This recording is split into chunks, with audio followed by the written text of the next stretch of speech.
전자레인지는 원래 무기였습니다. 지금 여러분 부엌에 있는 그 기계, 2차 세계대전 전쟁터에서 태어났어요. 그리고 그 발견의 시작은 단 한 개의 초콜릿이 녹아내리면서였습니다. 1940년대, 세계는 전쟁 중이었어요. 미국은 당시 레이더 기술 개발에 사활을 걸고 있었습니다. 레이더는 적군의 비행기나 함선을 멀리서 감지하는 기술인데, 전쟁에서 이걸 먼저 가진 쪽이 압도적으로 유리했거든요. 레이더의 핵심 부품은 마그네트론이라는 장치예요. 마이크로파, 즉 눈에 보이지 않는 전자기파를 발사하는 부품인데, 이게 항공기나 함선을 탐지하는 데 쓰였어요. 여기 한 남자가 있었어요. 퍼시 스펜서. 미국 방산업체 레이시온의 엔지니어였는데, 사실 그의 이력은 좀 특별했어요. 그는 정규 교육을 거의 받지 못했어요. 어린 나이에 고아가 됐고 12살부터 공장에서 일하며 기술을 독학했어요.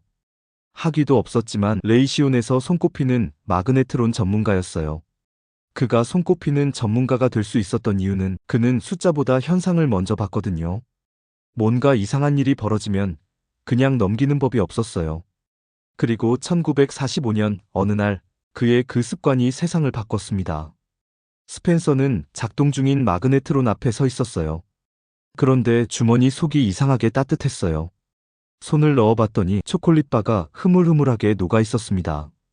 열어는 없었어요. 불도 없고 뜨거운 물체도 없었는데, 스펜서는 바로 실험을 시작했어요. 이번엔 옥수수 알갱이를 가져왔어요. 마그네트론 앞에 놓았더니 팡팡팡 팝콘이 터졌습니다. 다음 날 그는 달걀을 가져왔어요.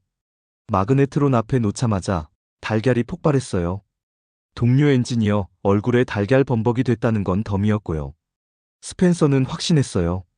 마이크로파가 음식 속 수분 분자를 진동시켜서 열을 만들어낸다는 걸. 불을 쓰지 않고 음식 안에서부터 열이 생기는 원리. 전쟁 무기의 부품이 음식을 익히고 있었던 겁니다. 1945년 레이시오는 특허를 출원했어요. 그리고 1947년 세계 최초의 전자레인지 레이더레인지가 출시됐습니다. 그런데 이 기계는 지금 우리가 아는 전자레인지와는 전혀 달랐어요. 높이 1.8m, 무게 340kg, 가격은 현재 가치로 약 6천만 원. 냉장고보다 크고 자동차보다 비쌌어요. 당연히 일반 가정에서 살 수 없었고 호텔이나 항공사, 레스토랑 같은 대형 시설에만 납품됐어요. 사람들 반응도 싸늘했어요. 전자기파로 음식을 익힌다고? 그게 안전하긴 한 건가? 당시는 히로시마 원폭 투하 직후였어요. 방사선에 대한 공포가 극에 달했던 시대라 전자레인지를 사용하면 몸에 방사선이 쌓인다는 소문까지 퍼졌어요. 처음 10년간 거의 팔리지 않았어요. 발명은 됐지만 세상이 아직 준비가 안 됐던 거죠. 그런데 여기서 반전이 있어요. 전자레인지를 대중화시킨 건 미국이 아니라 일본이었어요. 1960년대 샤프를 비롯한 일본 가전업체들이 전자레인지 소형화에 집중했어요. 더 작게, 더 가볍게, 더 싸게. 1967년 아마나라는 회사가 카운터탑 형태의 소형 전자레인지를 출시했어요. 가격을 대폭 낮추면서 처음으로 일반 가정용 시장이 열렸어요. 그리고 1970년대 보급이 폭발했어요. 1975년에 전자레인지 판매량이 처음으로 가스레인지를 넘어섰어요. 주방의 풍경이 완전히 바뀌었어요. 그 전까지 음식을 데우려면 냄비를 꺼내고 불을 켜고 기다려야 했어요. 전자레인지는 그 모든 걸 1분으로 압축했어요. 맞벌이 가정이 폭발적으로 늘어나던 시대, 냉동식품 산업이 전자레인지와 함께 성장했어요.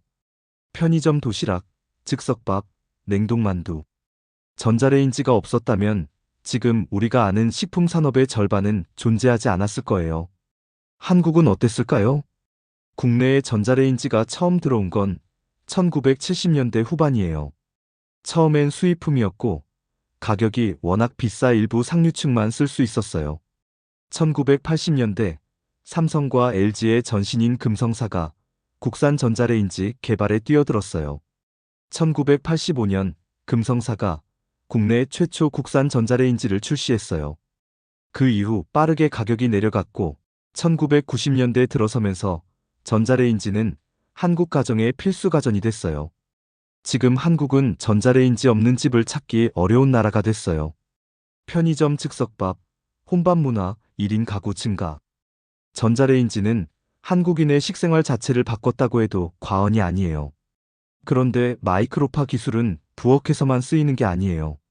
지금 이 순간에도 마이크로파는 군사기술로 쓰이고 있어요. 미국 국방부는 마이크로파를 이용한 비살상 무기를 실전 배치했어요. 그리고 지금 여러분이 쓰는 5G 통신도, 위성통신도 전부 마이크로파 계열이에요. 1945년 퍼시 스펜서의 주머니 속에서 녹아내린 초콜릿 하나가 지금 우리 삶의 구석구석에 스며들어 있는 겁니다. 발명은 의도해서 나오지 않을 때가 많아요. 전쟁을 위해 만든 기술이 밥을 데우고 사람을 향했던 파장이 이제 음식을 익히고 있어요. 그게 기술의 역설이고 그게 발견의 순간이에요. 다음 시간엔 또 다른 발견의 순간을 가져올게요.